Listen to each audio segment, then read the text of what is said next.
Hey everyone, host of Shelves, Jeremy Meyer here. If you like the podcast, I thought I'd recommend a couple others for you. If you want to hear more about unproduced scripts, check out Screenplay Archaeology. If you want to hear some other movie or entertainment-related discussion, check out the Entertainment Buffet podcast. If you're interested in some video game discussion, check out my friends over at the Darkcast and darkstation.com. Also be sure to visit some of our friends of the show, the Nerds and Marks podcast and 616 Entertainment. Thank you, and enjoy the show.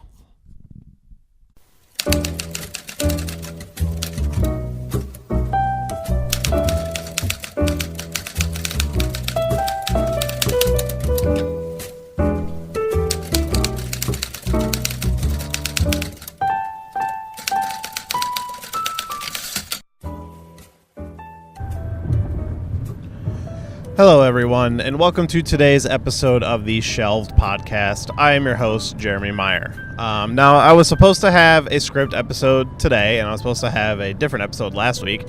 But while I was working on my episode last week, I actually came up with like a really cool idea. And I'll actually, since episodes are behind, I'll tell you what's coming down the pipeline in the future. So for last week's episode, what I wanted to do was I wanted to do kind of a educational episode of, I've had a few people actually ask me like, oh, how do I write a screenplay? Like, what do I do? And I thought it would be fun to take a movie, like a movie that's already out, a well-known movie, and, break it down. And from my perspective of this is how you would map out a movie, and this is how you would kind of get started on your screenplay. And I would be basically pulling the information that I know, and I'm just one person who, hey, I've never sold a screenplay. I am an aspiring screenwriter. I am working on stuff all the time, but I have not sold anything, so take that for what it is.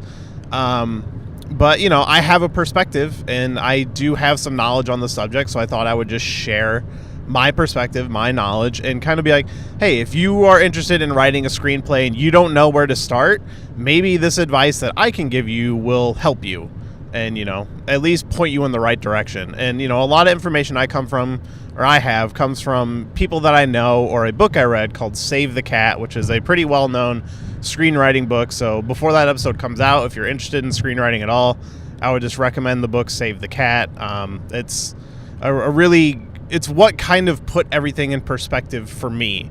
So, when I first started writing, I was kind of just doing it by the seat of my pants. And when I got the book and read it, I was kind of seeing like, oh, I'm on the right track here, but things are not like lining up the way in any way that makes sense. I'm kind of just winging it, and that really helped me kind of like map things out and like learn how to put things in order and what should be where and stuff like that. So I'm gonna take, and my original idea was I was gonna take a movie and just kind of like break it down of like, oh, here's how this movie correlates to the layout of a screenplay, and kind of break it down. But I decided to blow it up a little bit, and I actually want to take like three very different movies, and kind of the first movie that came to mind for some reason, I don't know why this movie popped in my head, was 8 Mile, the Eminem movie, and Avengers Infinity War, because those are two very different examples of a movie. And Avengers Infinity War is actually a tricky one to begin with, because it's a lot of people will look at it and be like, oh, that's not like the basic structure of a movie, that's not kind of how it works. But what I want to do is show you how, like, even though a movie is kind of as weird as you think it might be, or like, how do you put this, like, how did somebody write this? I feel like there is a way to break it down in a way that makes sense. And I want to do it with 3 movies, and those are the first 2 movies I have. I'm trying to find like a third movie that I know pretty well that I can kind of fit into that episode.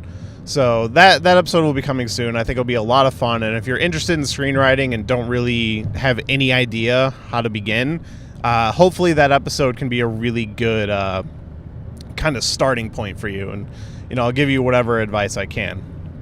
And also our next script episode is going to be Freddy versus Jason, which that episode was supposed to come out today, but because of me working on the last episode and some personal stuff going on that I can't talk about right now, but I will be able to talk about in the future, hopefully in a couple weeks or sort of months, something like that. I didn't have time to get through the script, so that episode might be next week, but that will be the next script episode. If I can get it up on Halloween, that would be awesome. I think my work days here might be a lot shorter for the next couple days, so maybe I can squeeze that out on Halloween, but if not, hopefully by Monday. So, all right, today's episode is going to be, I wanted to have something. I didn't want to just, like, skip a week, so I watched a lot of stuff this weekend, or rather finished some stuff this weekend, and it's all kind of related, so I thought I would just give my thoughts on all of them, and some of them I'll have more thoughts on than others, but I'll start with the big one, which is I watched Daredevil Season 3, so I'm gonna review that. I think this is the best, so to get my thoughts out without spoilers, first of all, I'll let you know when I go into spoilers. I think this is the best season of Marvel Netflix television that has ever been produced. Before this, I thought Jessica Jones Season 1 was my favorite. So I guess my rankings before Daredevil Season 3 were, my top 3 were Jessica Jones Season 1, Daredevil Season 2, although technically I will say Daredevil Season 1 is like a tighter package because the second half of Season 2 gets a little crazy. But I do think Season 2, like the Punisher stuff in the beginning of the second season, is some of the best writing and stuff they've had on the show. And what's his name? God, who plays Punisher? Fuck. The guy who plays Shane from Walking Dead. I know his name. It's on the tip of my tongue. Anyway, I think he is the fantastic as the Punisher. So my rankings would have been Jessica Jones Season 1, Daredevil Season 2, Daredevil Season 1, and then The Punisher Season 1 was kind of my ranking. But now I'm going to throw Daredevil Season 3 at the top of that list because I think it is the best season they have done. I like the idea that Daredevil's never in the costume the whole season, and this... sorry, I guess that's a little bit of a spoiler. But Daredevil's never in the season, or in the costume, during the whole season. So this season really feels like a deconstruction of the character of Daredevil. So, you know, we're left at the end of the Defenders. He was in the building that collapsed, and he's presumed dead. And it kind of picks up from there. And, you know, everybody thought, like, oh, this was going to be Daredevil Born Again, the storyline from the comic books where, you know, Kingpin finds out his identity and then basically destroys his life, and he has to, like, rise up from the ashes. But, no, it's kind of a play on that story, but not entirely. I will say, like, everybody in this season deserves a fucking Emmy for their performance. This season deserves all of the Emmys. The writing to me is just so good. I've heard some people complain about Wilson Fisk, who in this season really rises up to be like one of the best villains of the MCU. I mean, he was already really great in Season 1, and, you know, the little bit he appeared in Season 2 was really awesome. But he, like, actually feels like the fucking Kingpin in this season, and I believe this is the first time they actually call him the Kingpin. I don't remember if they call him that in Season 1. It's been a while. I'd have to go back and watch it, but I think they generally just refer to him as Fisk. But yeah, so you got your two villains in this. You got Fisk, you got Bullseye, although he doesn't go by Bullseye in this, and there's that's a spoiler. So they don't call him Bullseye, but, you know, he is clearly Bullseye. And the first fight scene between him and Daredevil is fucking phenomenal, and it feels like a big moment because, like, in the comics, Bullseye is like one of Daredevil's biggest arch enemies next to Wilson Fisk. So, like, having them all in this one season and the way they kind of bring them together is really awesome and really clever. And they definitely, I don't know a lot about Bullseye from the comics. I've never read a ton of Daredevil, so I don't know if his backstory is any similar to the show at all. But from my knowledge, I don't believe it is. They kind of gave him a new backstory, but I think it's really good. And there's like 3 episodes in particular where the story slows down, and they just go into the backstories of some characters. Like, there's the backstory of Karen, the backstory of Bullseye, and I thought there was one more. I guess kind of the backstory of, like, Matt's dad, You get like some backstory on that stuff, and all those episodes are really good. And it was a really good way. Like, a lot of people have always complained that the 13 episode structure per season has always been kind of too much, and I agree that like previous seasons, 13 episodes, there's always like a couple episodes here and there where it's like it just feels like we're padding this out. And I think Daredevil has always managed that the best, but this was the first time where every minute of every episode felt important and felt necessary, and I never felt like we were padding things out. So like the writers of this season kind of just deserve a lot of credit. I'm trying to think anything else that is non-spoiler that I can discuss. I will say Deborah Ann Wolf, who plays Karen Page, I think this was her best season yet. I thought she was utterly fantastic this season, and if any one actress or actor from this show was going to get an Emmy, I would want it to be her. And you know, I really liked her in True Blood, and this is kind of the only other stuff I've seen her in. But like, she is perfect for that role, and she really shows off her fucking acting chops in this season. And just like watching her be, because you know, Karen kind of became a pretty strong character, and I always felt like she was much more interesting as a journalist. And I really like the actor who plays her boss, and he gets a lot of good stuff this season. I thought he really fucking stepped it up, even though he was great in every season. Yeah, all right. I think it's kind of time to go into spoilers. There's not much more I can say, but I'll just end it off by saying, like, this is the best season of Netflix TV that they've ever done. You should watch it.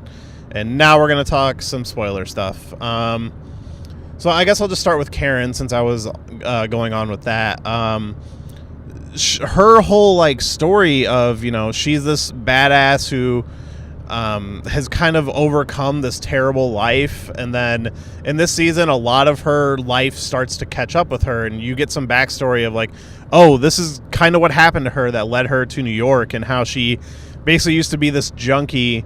And if you know anything about the Daredevil comics, I believe Karen ends up dying of like AIDS from like that she gets from drugs or something. Like, you know, it's believable that, you know, she was a junkie. She could become a junkie again if they decide to go that way for season 4. And honestly, at the end of the season, they set up Poindexter becoming Bullseye. And my thoughts on that is maybe, because if you remember Bullseye, his big thing was killing Elektra in the comics. Maybe instead of killing Elektra in season 4, he might kill Karen Page. And there are multiple times in this season where I thought somebody was going to die from the main cast, whether it be Foggy or Karen. Like, I thought they were going to go there, and they didn't, and it would have been really crazy, and I think a well-done, powerful moment if they did. But I kind of do feel like that could come up in the next season, and I do believe it could be Karen's, because her character does die in the comics. But there was the scene where she goes to confront Kingpin while he's locked away in his penthouse, and I thought that was like a really great scene. Like, if I was going to present anything to an Emmy committee, that's what I would be presenting, is that fucking scene, because it was very fucking good. But yeah, so Karen, all the Karen stuff is really fucking good. The action is fantastic, as it always is. I guess what I forgot to mention is I did say the backstory episode was for Bullseye.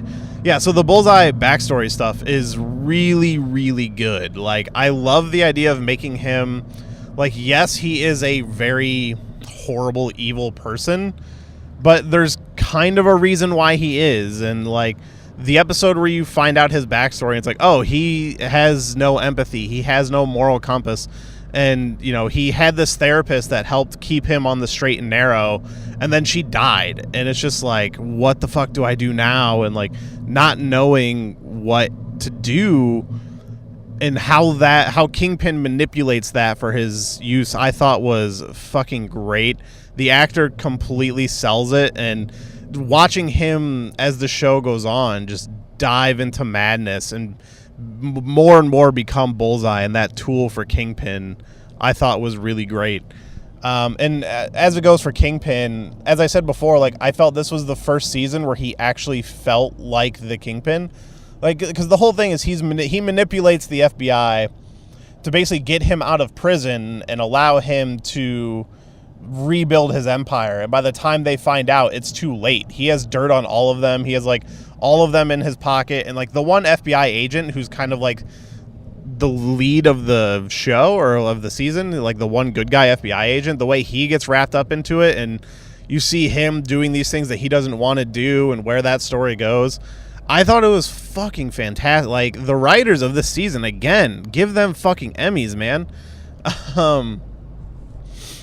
Overall, it was a really, really fucking good season. Like, every storyline that's going was interesting. Everybody had their own storyline, and then they all remained interesting the whole season. And just the fucking scramble for these people of like, oh my god, Wilson Fisk is out of jail and we put him away before. How the fuck are we going to get him back in jail?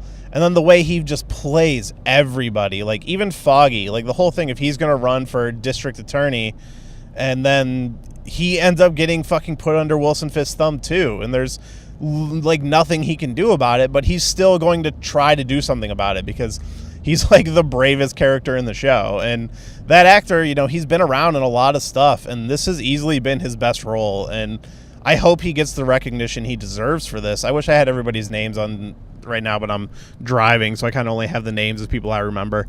Matthew Cox continues to be great as Daredevil.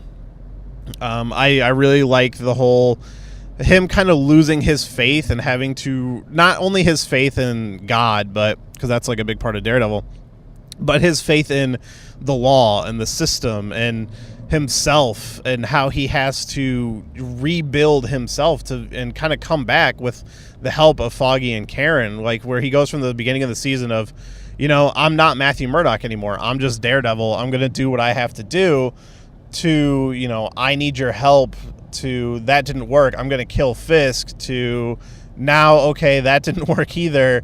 So maybe there is a way we can do this. And it's a really great journey. And there were multiple times in the season where I just felt like, man, like what? I legitimately didn't know what they were going to do. I'm like, man, like every time they fucking get one up, Wilson Fisk fucking brings them down. And like a good example is, you know, they have to get the FBI agent Nadeem to the court to testify. And it's this whole action sequence of, you know, Matt leading him to the courthouse, and they get ambushed and fighting through the ambush, and they finally get to the courthouse, and it's like, oh man, I can fucking breathe a sigh of relief. And then he gives his testimony, but then somebody in the jury has all the jurors' addresses memorized, and basically like they're already fucking taken by Kingpin. And you're just like, Jesus fucking Christ, like what can they possibly do at this point? Like, if you're writing like a crime movie or a crime TV show, Daredevil season 3 is kind of a must-watch in my opinion. I don't know if there's really much more I can say about it. You really just should be watching it, and I hope you watched it before you listen to the spoiler stuff, because it is worth not knowing where it's going just to like see if it fucking gets you with the twists and turns the way it got me. You know, I was totally invested. I haven't binged many of the Marvel Netflix shows, but Daredevil season 3 I got through in a couple days, and it was amazing. So that's my review of Daredevil season 3, a solid 5 out of 5 for that season. And now kind of moving on to my next review, which was keeping with the Marvel Netflix stuff, I finished season 2 of Jessica Jones, which, as I said before, Jessica Jones season 1 was like my favorite Netflix show until Daredevil season 3. Like, Daredevil and Jessica Jones were always kind of the top for me. A little history, I didn't finish Luke Cage season 1. I didn't even watch Luke Cage season 2. Someday I will. I would like to go back and finish them, but honestly, season 1 was kind of just boring me the whole time. We were watching it at my work, and everybody started to turn against me, so we just turned it off, and I never went back to it.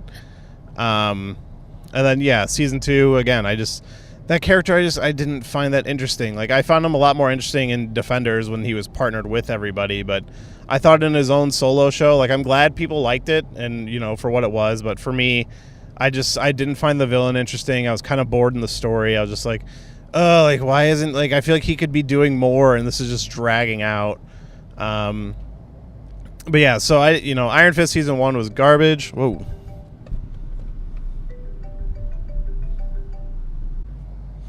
Sorry about that. I got interrupted by a phone call.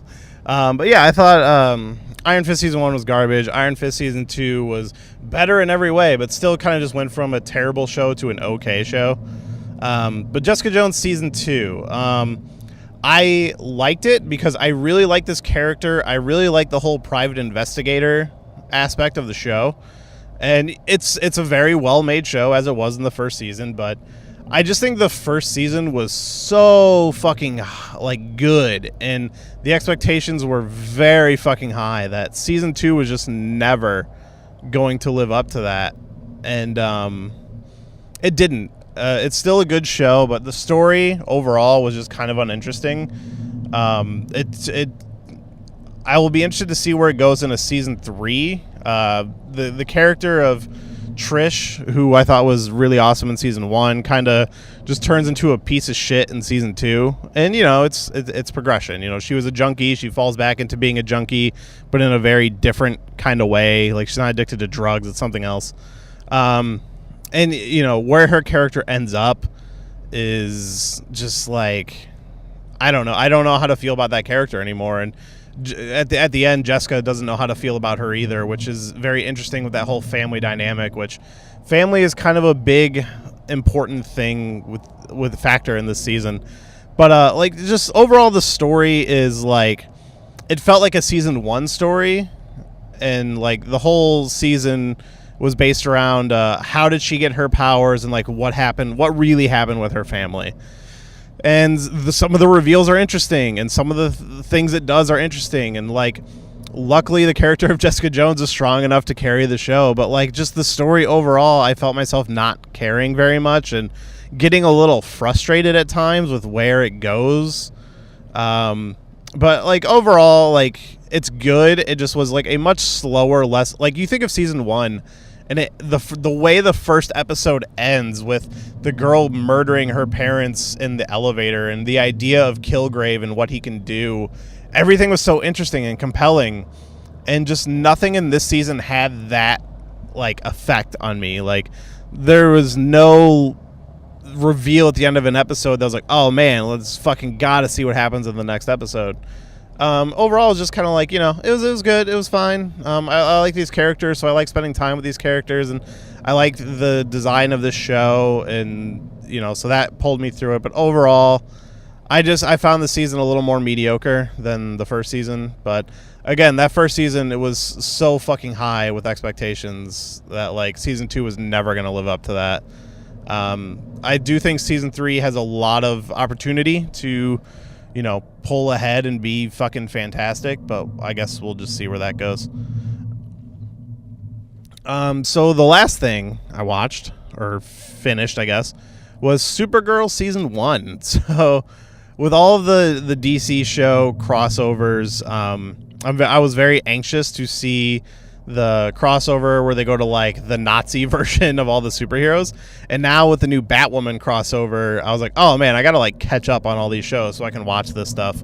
Because, you know, I could just watch the crossovers and, you know, all that. But I'm a completionist. I like to see everything leading up to it. So I was like, well, I gotta watch these shows. So the only show I've really been watching was Arrow. I got to season 5 of Arrow, and then I was like, all right, well, I should take a break from Arrow and catch up on these other shows so I can, you know, catch up with the crossovers. So I watched Flash season 1, and then I started season 2, and I was like, yeah, I really like this show. I don't like it as much as everybody else seems to. I really like Grant Gunst as Flash. Sorry, I don't know how to say his last name. I really like him as the Flash, and you know, I like a lot of the characters on the Flash, but overall that show, like, doesn't do it for me as much as Arrow does. But my next stop was Supergirl. I was like, all right, well, I have a lot of friends who are, I watch on Twitter, who follow all these shows way more than I do, are always talking about Supergirl like it's one of their favorites. So I was like, all right, well, before I get into Legends of Tomorrow, which I've seen like an episode of, I'll watch Supergirl.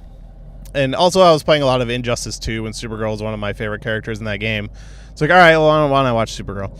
And, like, coming out of it, so I know that the first season, it was on ABC, I believe, and then with season 2, it moved over to the CW and got incorporated into all that stuff. So I know, like, everybody says season 1 is very different, and right away from watching the shows, I was like, oh, I understand why people like this show. Like, Melissa Benoist is fantastic as Supergirl, and honestly, I think she is even better as just, like, Kara. The way I've been describing Supergirl is like, man, I really like this show. It's way better when the action is not on screen and it's just like the characters. Like, cause the action, it's TV CG and it's just good for what it is. And most of it's just kind of uninteresting. Like, Supergirl action does not interest me, but the character is so good, and a lot of the storylines fucking had me, and I was really enjoying a lot of the dynamics between the characters, and the introduction of Jon Jones, Martian Manhunter, was a lot of fun. I ended up really enjoying Supergirl season 1, and it was the show, like, a lot of that cheesy stuff I kind of don't go for, and like, it's one of the reasons why Flash doesn't interest me as much as Arrow. But another thing is like, Arrow is fun because all of the action is like real martial arts, and like the CG comes from like shooting arrows, which is pretty easy to fake and make look good and stuff. But like, overall, it's just people fighting, and it's fun and cool and exciting, and I love martial arts, so that stuff interests me. And then like with the Flash, it's just fast running and superpowers, and all the action is basically CG. And like, that's when I start to lose interest, because like, it looks as good as it can, but it doesn't look amazing. And I enjoy this show for the story and the characters, but honestly, Supergirl, the story and the characters was way more interesting to me than the Flash. So I really ended up enjoying Supergirl season 1, and I just started season 2. I'm only like 3 episodes in. It's fun right away. They don't waste any time. They introduced Superman in season 2, and like the first 2 episodes, he is fucking front and present. And I like that guy as Superman. I feel like he seems a little young. He should be older in comparison to Kara. Like, they seem about the same age, but it's CW show. Everybody's got to be young, beautiful, and handsome, and I get it. But I just feel like he should be older. And same thing if they ever introduce Batman, because now we got Batwoman in the Arrowverse. Like, if we get a Batman, I want him to be a little older, but again, he'll probably seem like the same age as Oliver Queen, and I think that's a problem. I think it should be established that Batman and Superman have been around a while. But yeah, Supergirl season 1 is a lot of fun. I really enjoyed it. I really enjoy the lightheartedness of it. The characters, the look of the show is like really appealing. I love how bright it is in comparison to something like Arrow, where everybody's out at night all the time, and even the Flash. Like, there's a lot of brightness to that show, but it's also a lot of them hanging out in a silver and chrome laboratory. So Supergirl does a really good job of like kind of mixing up all that stuff, and I look forward to getting into season 2, into more of the crossover stuff. So yeah, that's kind of my superhero heavy review of like all the superhero stuff I watched this weekend, which I definitely feel like I need to mix up my viewing schedule a little bit. I pretty much just watch all superhero stuff. I do really want to check out The Haunting of Hill House, which I've been hearing from everybody is fucking fantastic and like a mind fuck. So that'll probably be my next Netflix binge. Really looking forward to that. But that's going to be it for today's episode. A little bit of a short one, but I feel like I got some important review information off my chest. Still haven't seen the Venom movie, which I'm trying to get on that, but I got some stuff financially I got to take care of. I can't really be going to the movies at the moment, so hopefully I'll get a look at that soon. But that'll be it for today's episode. Be sure to check out all of our social media accounts at Shelved Podcast on Twitter and Instagram. You can email me at shelvedfilmpodcast@gmail.com. Do you have a thought about Daredevil or any of this shit that I watched and you want to let me know? Send me a fucking message, send me a tweet, send me a voicemail on the fucking, tweet me a message and I can put it on the podcast. Get your thoughts out there if you want to be heard about how you felt about Daredevil. If you want to tell me that I'm a fucking dumbass and it was the worst season of television you ever watched, I'll talk to you about that too. So yeah, and also be sure to check out our Patreon, patreon.com/shelved. I do want to get some new reward stuff up there. I've been working on some t-shirt designs, and I think I got some solid designs, so I'm going to try to get some t-shirts up if I get the chance. So keep your eyes out on that if you're interested in a Shelved t-shirt. So one of them I really like is kind of just a simplistic like S from a typewriter, which I kind of like because that could be anything. It doesn't necessarily have to be a podcast shirt, and I always prefer when t-shirt designs are a little more, up in the, like, oh, what is this? I don't know. It's something I like. Not so obvious. Kind of like how people are like, oh, wrestling t-shirts, it's better when the design could be anything. It doesn't necessarily scream that it's from a wrestler. So yeah, be sure to keep an eye out on that. And if you want to see what those shirts are going to look like, if you just go back through our social media, you can see them. Because I posted some ideas. I'm probably going to just run with all of them. We'll see. If you want to buy them, you can buy them. But I'll hope maybe get those up on the site here coming up. But that'll be it for today's episode. Be sure to check back for our next episode, which will most likely be talking about Freddy versus Jason, and then after that will probably be the more educational episode of like, hey, let's show you how to write a screenplay. So thanks for listening, and I'll see you next time.